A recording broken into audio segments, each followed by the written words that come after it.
shy. Well, hey guys, we're back again with the 5th chapter of Esther, and today I'm here with. Hi. Hello. I asked her last minute, so It's okay. It's thank fine. you so much. Okay, so do you want to start off? Actually, I just wanted to make a quick joke. The first verse, I was just like, "This look good for your man." Honestly, Esther put on her royal robes and entered the inner courts. Hey, why do you have to make it about me?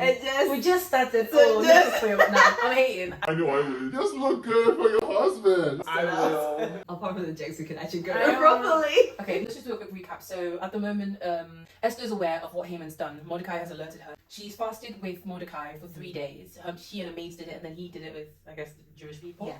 Let's get into it. So our first point is look good for your man. If you want extra favor, put in effort. Like the Tanya Basi would say, dress like how you want that favor to manifest. Exactly. If you want a good job. Because can you imagine going to your workplace and wanting to get a job and you're just going in like overalls and stuff. Yeah. So if I want a really fine man, I have to be fine. It doesn't have to be man. That's all it takes. By the way, it can be anything. It can be a blessing, any form of blessing. It doesn't have to be a man, but just in this context, it was for her husband. No, I like that though. So yeah.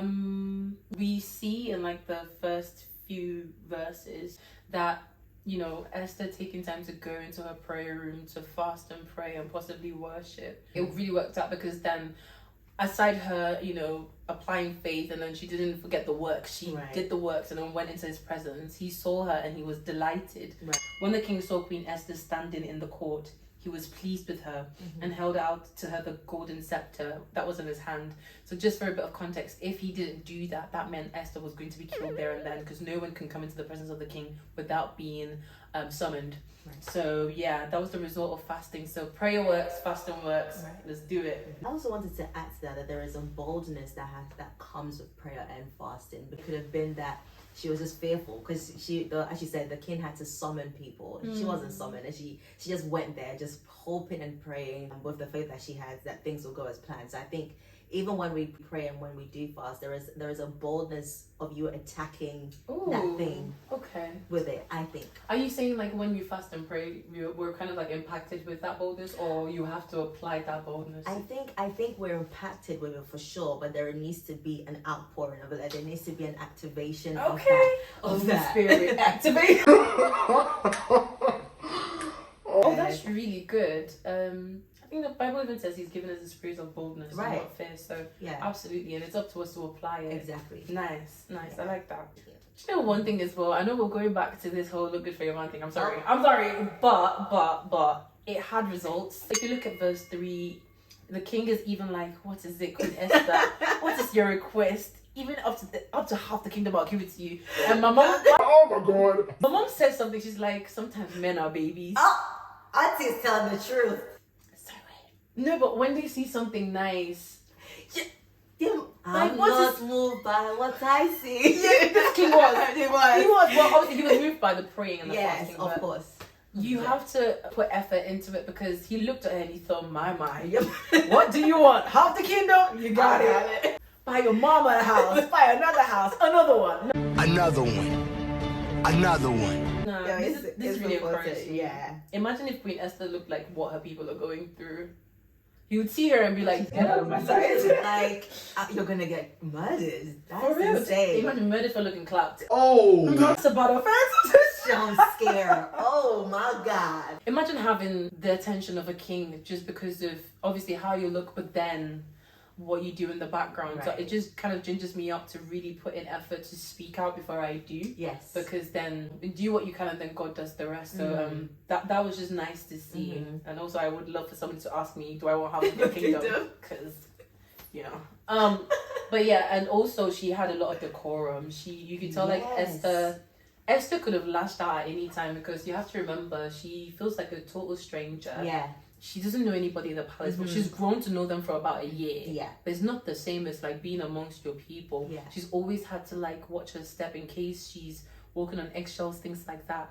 But then she still speaks so eloquently where she's like, if it pleases the king, you know, there's a way to say things. Yes. Your delivery is so important. Yes. You might know that God is going to do this thing for me. Like he secured it and I'm going to get it. But you can actually spoil that thing if you don't go about it strategically and with wisdom and Yeah. knowledge. So the way she's speaking to him, because she's queen, she could talk to him like Vashti did. Exactly. But she decided, no matter No. what, I'm going to give you that honor that I think you're due, because I have a selfish desire. But to get there, Oh my gosh, yeah. you know, it's wisdom. So even it just makes me think, like, sometimes, like, when I want something from my mom, like, my voice is not like this. I'm hella soft, you know? And she will catch me out and she'll be like, oh, why are you talking like that? But at the end, she'll still do it because I gave her that, well, it's respect, but also, like, she knows that, okay, she's stepping down from her normal level, so that she knows that it is I who can provide for her. So she knows her lane at that point. And I think that's really important. And it applies in every area. Yeah. It could be at work. Heavy. Even people below you can still stoop down, not stoop down, but like humble yourself to go to their level, so that you guys can communicate on a level in which you can understand each other and you can achieve what it is you want. I think that was very important. Yeah. I was even thinking of the same thing when I also read this verse, and I was like, she didn't even, like, she wasn't manipulative with the position that she had, because, you know, if the king has said yes, come in, you're like, okay, I have free reign now. Let me just say what I want. But it was a request. The way she went about it was a request. It wasn't, okay, I'm queen now, so this is what I want, just do it. Absolutely. There was she literally honored the position of the king, and I think that's beautiful. And I think even if, in fact, regardless of where you find yourself, whether you find people that are below you, just in whatever that may look like, or people that are above, I think it's important to honor both parties and respect both parties. Yeah. You know, I'm gonna take a dark route on this same thing we're talking about as well. Just for context wise, Esther was really young when she was brought into the palace. Okay. And this is very dark, but usually when young people are groomed, they can become hypersexualized. And sometimes a lot of people grow up to believe that, okay, in order for me to get this favor, I must sexualize myself and also do certain things to attain this thing that I'm looking for. Right. And one thing that you understand is Esther had everything good despite her position. The eunuch favored her. She had servants at her beck and call. She could have done anything. She could have said, make me look sexy, I'm gonna seduce this man. Because when the first night she went, he was pleased. Yeah. And she could have taken advantage of that and said, since I please him, Yeah. let me use myself as a way of getting this. But Esther stuck to the advice from Mordecai, and she prayed. She didn't believe in her own abilities, even though they say she's beautiful. Yeah. She could have seduced the king, because the king saw her and he was gagging. So, do you know what I mean? Like, she could have just said, hey baby, let me touch your bald head. Like, I also used to have this mindset where I thought I need to look a certain way, do a certain thing in order to get the favor of man. Right. But then God is showing you that, like, all you have to do is just come to me and I'll do the rest. Yes. What I'm saying is that we can see that this girl is not using her body. to her advantage. She could, but she didn't. And I think that's really important, because right now people feel like, okay, I'll service you and then you. Right. Yeah, she was saying she wants to wine and dine with the king. At first I was wondering why. Why would you want to dine with your enemy? But then they say keep your friends close, but your enemies closer. So I was like, okay, girl, let's see what you do. But you know what I love about this so much is she knew how she was going to go about things. Like you said, she was so strategic. It wasn't okay, now the king has said yes, and okay, now I need to sit down and figure it out. And she had a plan. Ooh, that's it good. brings to remembrance, like, if you read Nehemiah was the same thing. He also was praying for favor before the king.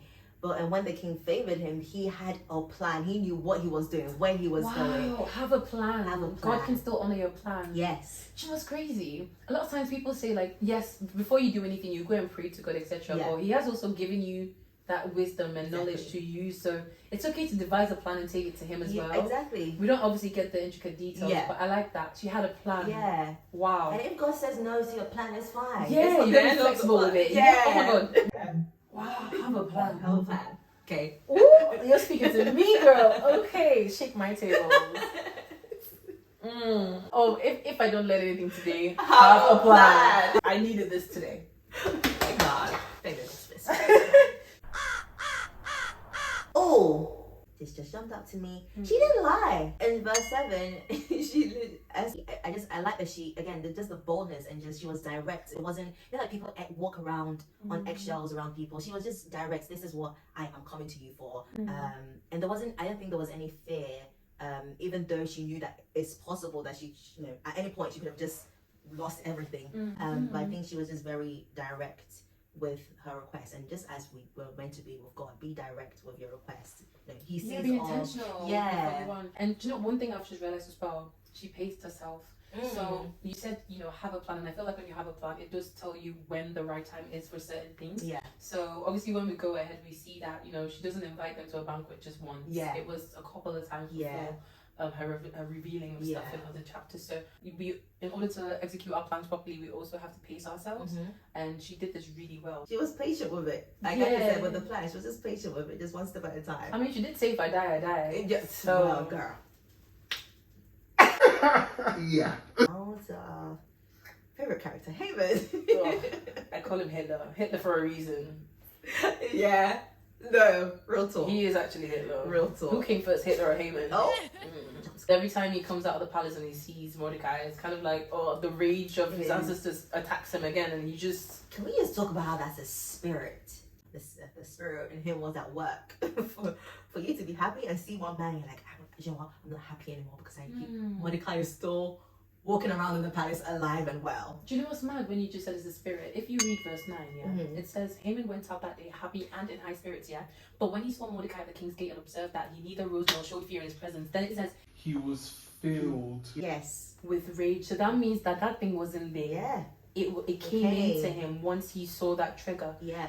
Before I asked you to come in, so this last bit, it annoyed me a little bit when I went through it earlier, because people say, Sorry. Whoa. So in the Garden of Eden, Yes. a lot of the time the downfall of man is attributed to the actions of Eve, because the woman took the apple and was convinced by the serpent. A lot of the blame lands on the woman. Yeah. So when I was reading this now, Haman was boasting to his friends and everything. Yeah. Then his wife. Zeresh said, if you don't like Haman, go and mount poles and tell the king that you want him dead so you can cut his head and impale him. I said, Zeresh, Eve has done enough. You're doing more. Let me not be filled with rage. No, because your name is Zeresh. Oh, John is scared. So now Eve so Zeresh is now the serpent in this story. She is now the serpent whispering to Haman.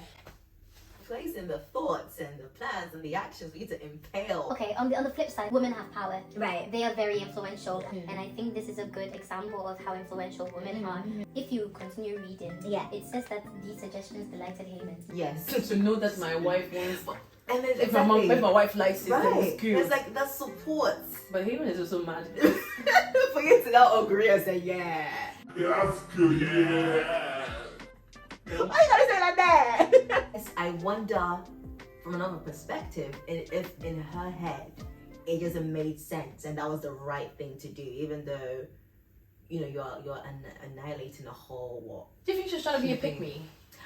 Honestly, do you think she's just trying to support her husband's dreams? Like, just kill him. But no, Just let him die, because that's what you want, baby. Yeah, because sometimes that's what it is. I won't be surprised. No, they say sometimes when you're married for a while, married people start to reflect each other and even look like each other. So maybe she might have been a good woman back in the day who wouldn't want to kill Jews, but now she's been with Haman and she's been contaminated. Okay.